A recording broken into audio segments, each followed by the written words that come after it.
everybody, Edo here, and I am excited because I have Keith Matejka of Thunderworks and Role Player fame, and Manny Trembley of Dice Throne fame, rocking it. We are at GAMA or GAMA. Sorry, it is. I think it is GAMA. Yep. But it just happened. It's Friday, so it's all wrapped up. The show's over. But I thought it would be cool to do a little recap of our experience with the show. This is my second year. Both you guys first, right? Yeah, first time. To give, if you're a Kickstarter creator or a publisher, designer, whomever, the idea of whether or not this is a good event to come to. It used to be in Vegas. It's now in Reno. It's actually snowing outside, which is cool. So for people who don't get to see snow that often, neither of you guys get snow all the time. Right. But anyway, Washington and Wisconsin. Yes. But it's been cool. So so Keith came. He's Sunday to Saturday, so you've been here the whole week. I've been here. What did you think so far of the show? So I mean, definitely this show is different than any other one that I've been to in terms of like the people that you're talking to. Kind of your objective at a show like this is a lot different than going to a PAX or a Gen Con or an Origins. You're talking to retailers, you're talking to distributors, and they're kind of mostly concerned about what products are available that can make me money. Yeah. How does this game make me money? Right, right. What does it cost? What? They want to know like how much it costs, when it's available, and where they can get it. Is kind of the primary thing. So that's just kind of the way that you communicate to the people you're meeting with at the booths is a lot different. So they don't have as much interest in like the details of how the game plays. They're more interested in how can they market it, or how can they get their customers excited about the product. Yeah, who the audience is, right. What kind of games and experiences they have in their store today, and the types of things they're looking for. What was your experience like? I've only really done PAX and Gen Con and stuff like that at this point for games.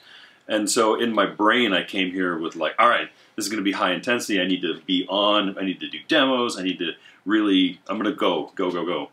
And this show is substantially slower. It's a chill show. It is. Yeah. It is way lower key.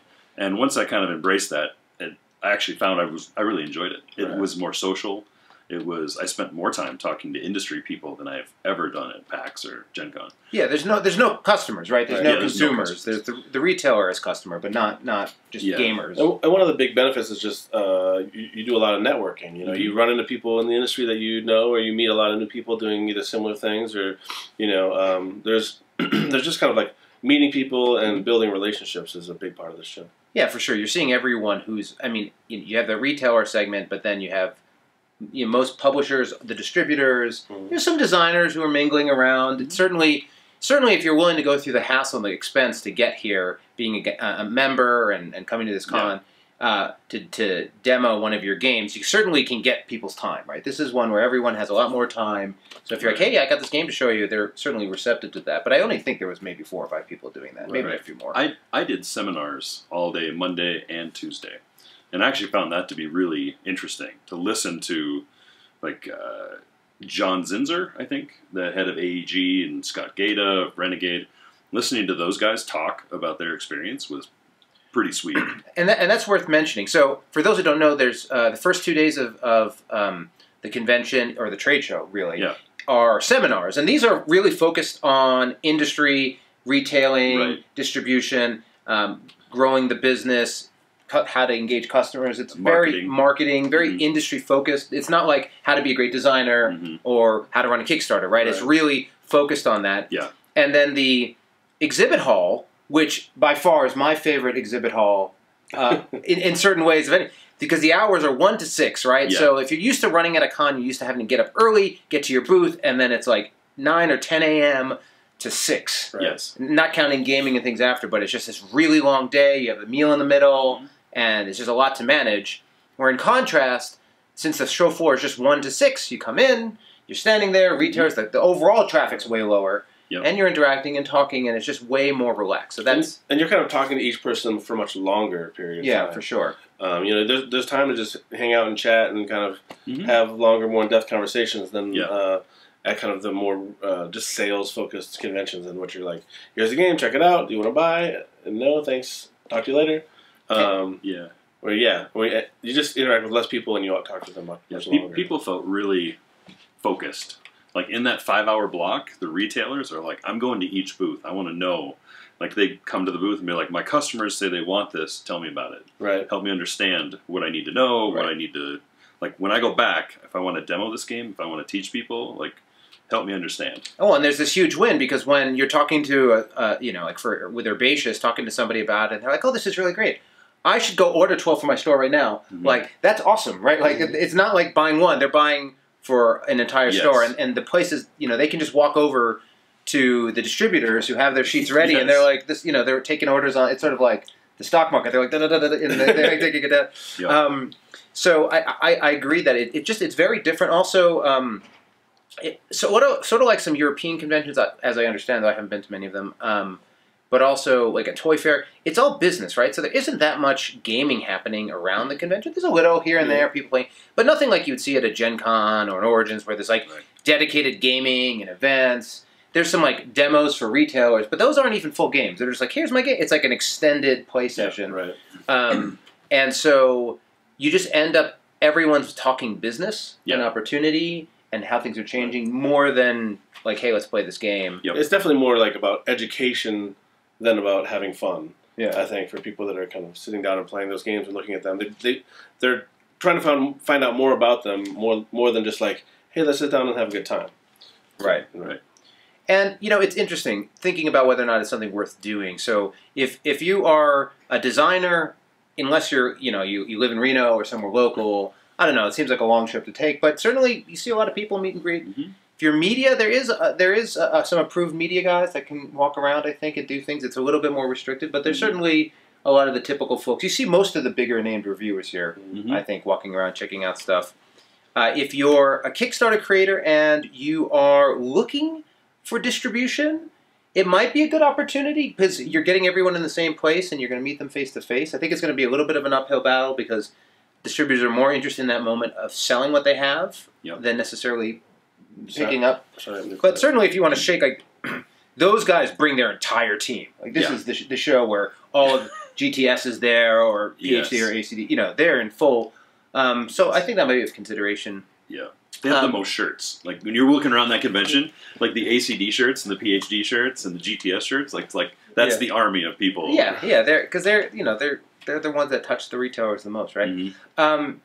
As a small publisher, then it gets interesting, right? So, but all three of us, you guys are with PSI, and we're with Impressions. So both of those companies, and then we were next to each other, had mega booths. Mega's not a good word for it, but group of booths, where they actually had very little logos for Impressions or PSI, but each of us had a table, or in our case, half tables, you know, around a horn. So it was just like a bunch of small groups. So I think we split the booth. I think you guys were given the opportunity to be at the booth. I don't know if it was exactly the same, but it wasn't. We didn't buy this exhibit space. But you have to understand the PSI and Impressions are consolidators, right? So those guys we sell to them, or they take our product and they sell to distribution for us. So I didn't see many kind of like small guys with the booth just by themselves. Well, I don't know if you walking down to the far corners of the exhibit hall, there were more of those guys. So. But that's true. It's sort of like when you see a publisher at Gen Con, like a Breaking Games or some other publisher that has a bunch of other little companies, and they're all like standing there and doing. It's very similar to that.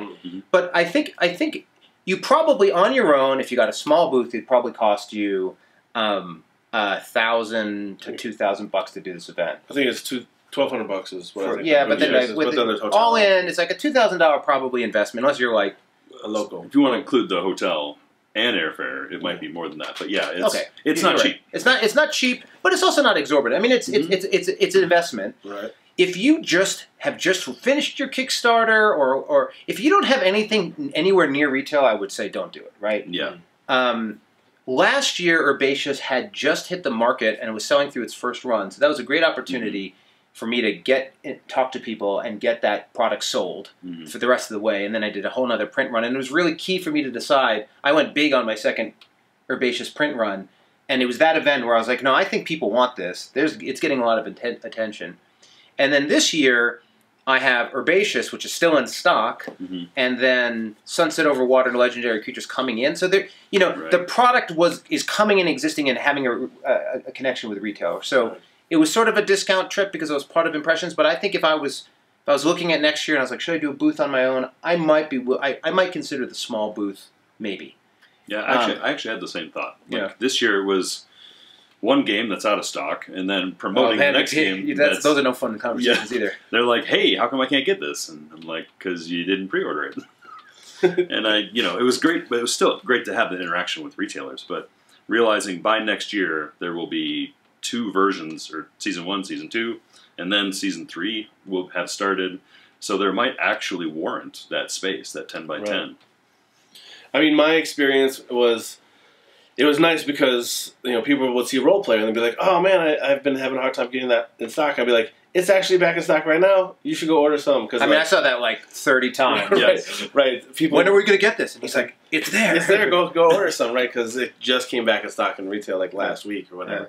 And then I had the expansion, which is was going to be in retail in the next month or two. So I had 2 big things to talk about. One, a product that people have been wanting, and I can remind them that it's available, so then that can generate a bunch of orders, and then also let them know that the expansion is coming very shortly, so they can kind of start prepping to make those orders as well. So, yeah, I mean, the timing for me was really good.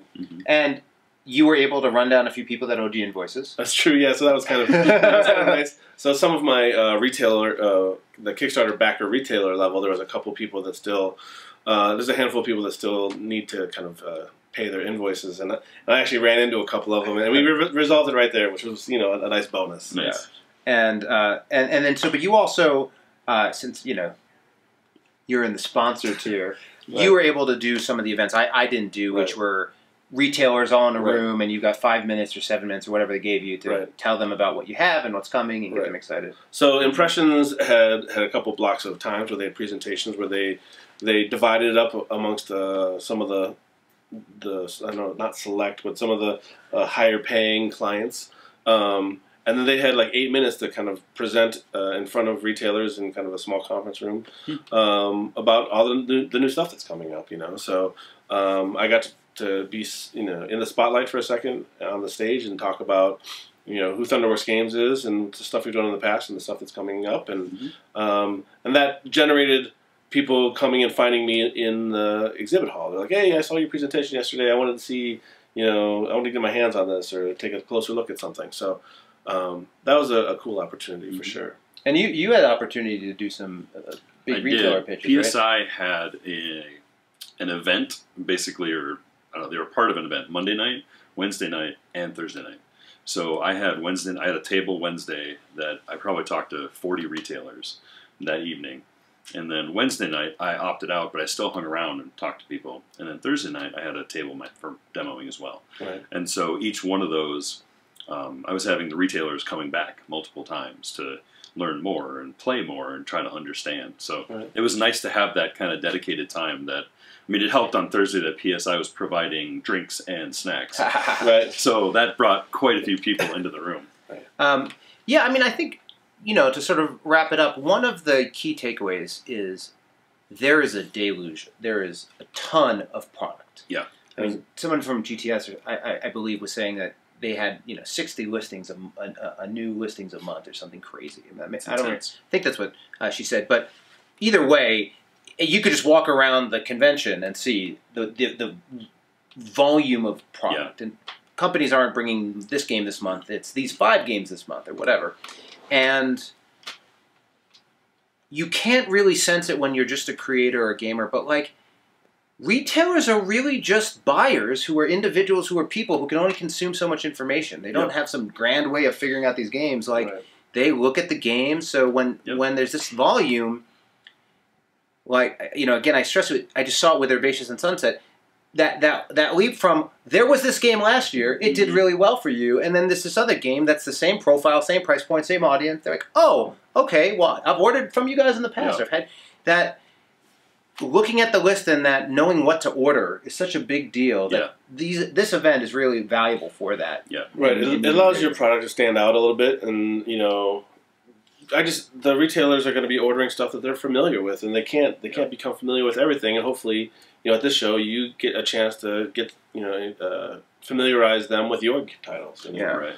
I found that to be really true. The retailers would come up, and if they knew about it ahead of time, we would just have these conversations about how there's so much stuff out there. Right. It makes sense that they would not realize Dice Throne was a game. I mean, it's in a sea of thousands of games. How do they know to pick up or look at or even consider it? And I think some of the challenges too is that with direct-to-consumer and everything that's changing with Kickstarter, since there are all these other avenues to get something than telling your retail stores, I think in some ways that voice is shifting where a lot of people are just sort of saying, I'll just go get it some other way. And so half of what a retailer is doing is, I don't want to say half, but some of it's responding to customer requests, but some of it's also just trying to think about what's going to bring people in, what are going to be games that they want to play and come back to. And they're trying to evaluate the market. And I don't think they have a good one solution for that. It was interesting. I had a lot of people that they would see role play or whatever, and I'd say, are you familiar with the title? And they're like, yeah, we sold a ton of these, and that's great. And then, but there's also quite a few people that come by. I'm like, hey, have you ever, are you familiar with role player? And they have no idea. Yep. And it's like, initially that kind of baffled me because I feel like no, the biggest game ever. I just assume that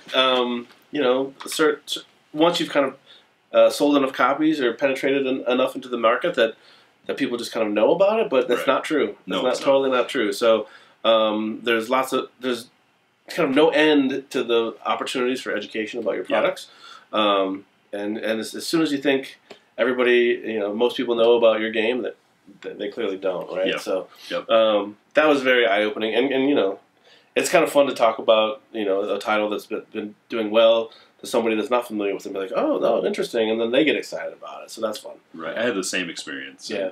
I think your game has penetrated deeper into the market right now, and it's cool, because I in our community, I have a lot of people talk about role player, and so I agree with you. In my mind, I'm like, how could you not know about that game? But there are thousands. If you don't know about role player, you don't know, it's awesome. Right here. You should pick it up. It's a sweet game. You guys are too kind. No, it was good. And actually, a couple other quick things, but we should wrap. One was he had promo cards, which were awesome. Just not Kickstarter exclusive. Just like here's the cursed ring or whatever it was. Yeah, it's the card that's been in the Board Game Geek store, but I had 10,000 of them. I had quite a few printed with the last print run. So I just brought stacks of them, and then when retailers would come over, I was like, do you have a store? And they said, yeah. I'm like, take a stack of promo cards to give to your customers. Take as many as you want. And people really like that. Yeah, that was big. And this year I did if you come in for 5 copies of Sunset Over Water Legendary Creatures when it eventually hits retail, you'll get a demo copy as well. So that's a nice opportunity for sure. to get people engaged. So there was clearly a little sense of when they were like, is this like a right now only deal? And I think that must be happening at other booths that are show deals. I'm sure. Mine was, I was like, no, you can do it in a week. Oh, sure. I mean, a lot of retailers are looking for, what are you doing to support the retailer? Yes. Like, do you have any kind of special like event kits or anything like that, or demo copies available? Because obviously that helps them. And that's what a lot of the bigger tables and people and companies were doing things like, here's our customer retailer loyalty program and sponsor. Lots of things they do to help support and drive. That ongoing relationship. Right, that's definitely not something I haven't really dug into a whole lot, but it's something I'm looking to investigate more in the future. So we'll see. All right. Well, so hope this was interesting. If you're not familiar with Role Player or Dice Throne, I've reviewed both of them, and they are fantastic games worth your attention. But otherwise, have an awesome weekend. Right. Hey everybody, Edo here, and thanks for watching Gaming with Edo. Reviews over here on this playlist, League and Insider videos over here on this one. Subscribe, share, all that good stuff. But most importantly, play some great games. Thanks.